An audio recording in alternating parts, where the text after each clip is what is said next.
I think my boyfriend has been using me as a side piece for the last 2 years while he's been living with his ex the whole time. I mean, he told me he moved out of their shared space, but he gets all defensive and refuses to bring me over whenever I ask to see his new place.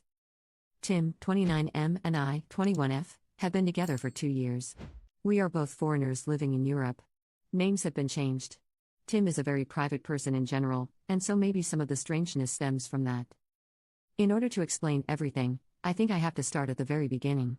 Tim and I met at an event for native English speakers after each of us having lived here for a year. We hit it off immediately. Later that week we went to a pub crawl with other people from the event and hooked up. Only a few days later we decided to meet up again, but when trying to decide if it'd be at my place or his, he told me it has to be mine and he'll explain why later. For the record, I do not live in an ideal situation to be having people, much less men, over, and he was completely aware of the situation. He came over and told me that he is currently still living with his ex-girlfriend of about 3 months. He had his own room and everything, but because he had prepaid for 6 months of rent to lend her some money, he was staying there. Okay, so yeah, I know this is weird. But who am I to judge? He says they are definitely broken up and I'm just sleeping with the guy right now, so whatever. A few weeks go by, and we decide to start dating exclusively and officially. He says he's just living with his ex, who we'll name Stephanie, temporarily for another 3 months, and then he'll find another place. Alright, so it's a weird situation, but I trust him, and he'll leave in 3 months.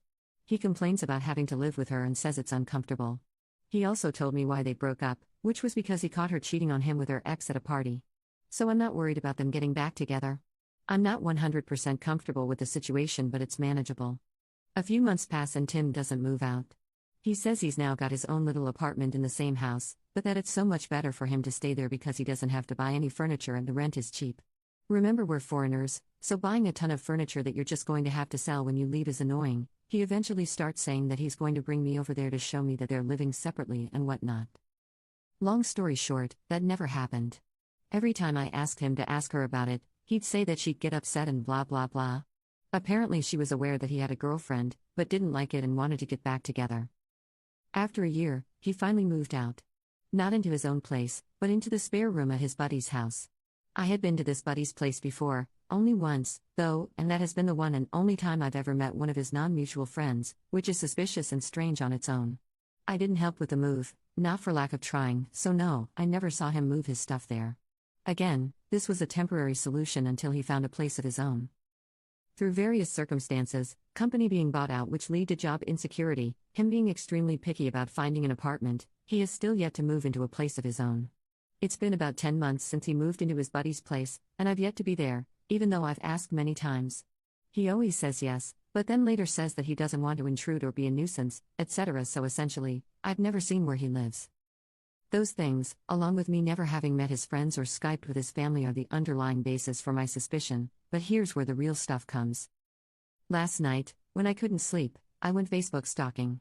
I searched for tagged photos of Tim because I know he's weird about his Facebook and doesn't let tagged pictures and posts show up on his wall. While going through the pictures, I found 3 pictures of him while he was visiting home over the summer. In each of the 3 pictures, there is a girl, who is untagged, and sitting next to Tim. In 2 of the 3 pictures his arm is around her, but the pictures are more posed and everyone's arms are around each other. 2 of the pictures are with friends, so I figured she's a friend from home, no big deal. In 1 picture though, they are with his sister and her husband and daughter. So a much more intimate picture. I do not know what Stephanie looks like, and she doesn't have Facebook. I can't find a picture of her through Googling. But I think this girl might be her. I don't know exactly why I think that, but I do. I did some more Google research and found Stephanie's grandmother's obituary. She died in January? So after Tim would have moved out of the house and definitely after they should have been broken up. And yet, on the obituary his name is listed next to Stephanie's as members of the family. I do know that he was close to the grandmother and that she left him stuff in her will, but still I'm suspicious. If what I suspect is true, that means that he was able to hide this from me and her for 2 years, which is honestly just impressive. Right now, though, I'm stuck. I don't want to bring up my relatively weak evidence with him until I can be sure, because he'll just have an excuse and I'll just accept it because I want to trust him and be with him. I don't know how to get any more proof that the girl in the pictures is Stephanie or how to know for sure one way or the other. So that's where I'd like advice. I'm not going to break up with him without knowing 100% because I honestly do love him, but I don't know how I can know 100%. Any advice or help is appreciated. Although please be constructive. Update 1, 6 weeks later. So, it's been a while. The story was developing and I didn't want to update without knowing anything for sure. I never expected my post to get so much attention, and minus the few comments and PMs about being a slut, I really appreciate all of the input everyone had, and I read every single comment and message. So first off, thanks to everyone. As many people suggested I do, I started with a conversation with Tim, where I made very clear how much the whole situation bothered me and why it was an issue for me. I tried to show him things from my perspective and tried to make him understand why I was so upset. He said he understood and apologized profusely. He cried and I cried. He said it was never his intention to hurt me and that he hadn't realized this had been such a large issue for me, and that he had been selfish about it. He said it was all going to change and that I would meet his friends and see where he's staying, and get to Skype with his family, etc. etc. He said I was the most important part of his life here and that he can't imagine his life without me in it. He said he wants to find an apartment for us to live together and that when I'm done with school, he wants to go back home together for good. He also told me that the girl in the pictures was an old family friend, and that he was in the obituary because he still is close with the family and they still wish I was a part of the family. I decided to wait and see if he actually held up his end of things this time, and so we made up and all was well. What I didn't mention is that during my snooping phase before this conversation, I found the phone number to the landline where Stephanie lives and decided to give it a call asking for Tim. Stephanie's dad answered, and when I asked for Tim, he told me to call his cell phone because this was the landline. So, not exactly helpful. Before you guys freak out about the dad thing, the house is like a duplex where the parents have their own half and Stephanie has her own half. This is not uncommon in small villages here. A couple days after Tim and I talked, he texted me asking if I had called Stephanie's house asking for him. I decided not to lie and admitted it. He said that she texted him saying that some girl with an accent had called the house asking for him and he immediately thought that it must have been me. I explained that I did it because I felt desperate for answers and just wanted to know what was going on. I also told him that it was inconclusive. He got very upset and said I had betrayed his trust and that I was acting like an insane person. He isn't exactly wrong about that part, but I explained that I felt forced to take such actions because I felt like I was never going to get any answers any other way. I apologized for the invasion of privacy and for bothering Stephanie and her family.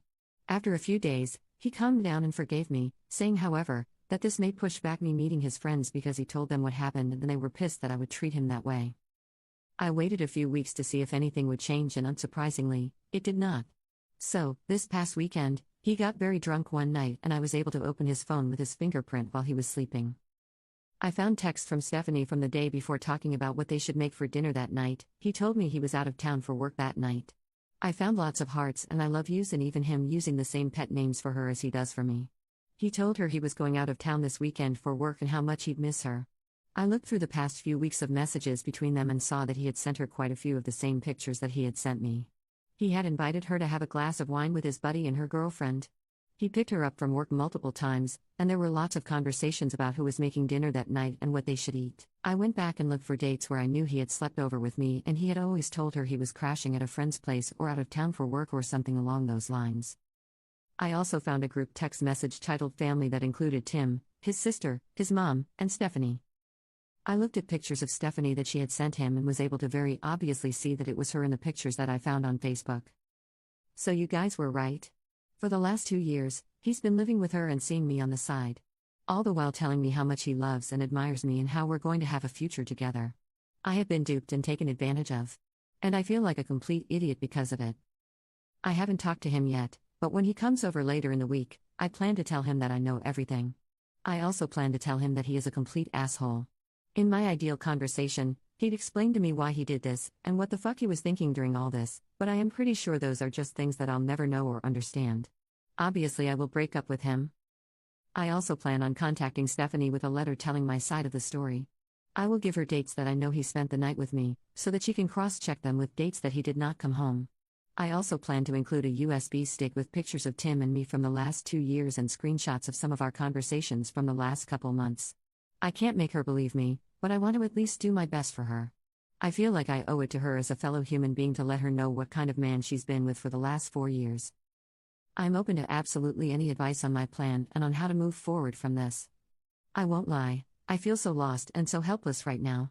By breaking up with Tim, I'm losing a huge part of my life in this country, and I'm definitely going to be feeling this hole for a while.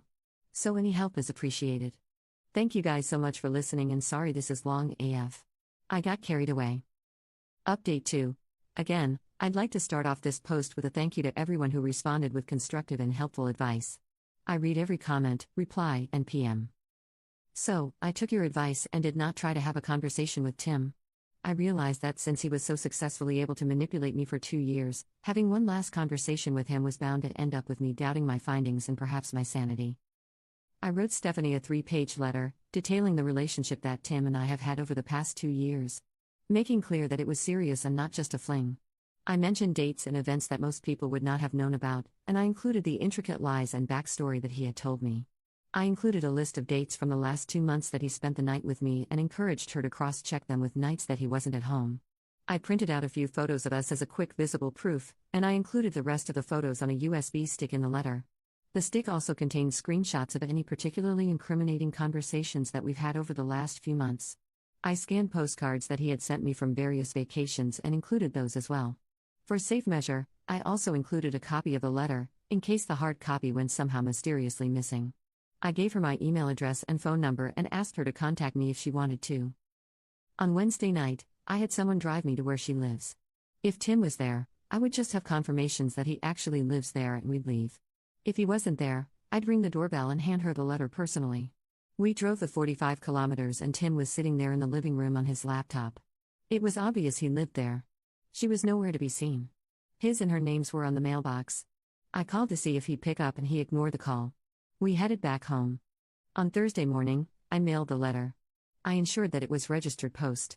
In order to receive the letter, she'd have to show her ID and sign for it. On Friday, the letter arrived. She was not home, so she received a notification to go pick the letter up at the post office. On Saturday morning, she picked it up and I got an email of the receipt with her signature on it. Throughout all of this, I conversed normally with Tim and made excuses as to why he couldn't come over during the week, so as to not tip him off to anything. He stopped talking to me about 20 minutes after she picked up the letter Saturday morning, and I have not heard from him since. He has, however, defriended me and my family on Facebook. I have not heard from Stephanie either. So, now it's really over. I hope with my whole heart that he was not able to lie and manipulate his way out of the situation with her, but I will probably never know. I do not expect to hear from him again. I feel very lonely, taken advantage of, and beaten down. I'm going to do my best to try to come out of this situation without trust issues and without being cynical and jaded. I'm seeking therapy to make sure I don't slip into depression. For now, I need to find ways to distract myself and fill up any free time. Thanks again for all your help, r/relationships. This really sucks, but I'll get through it and hopefully be a stronger person for it.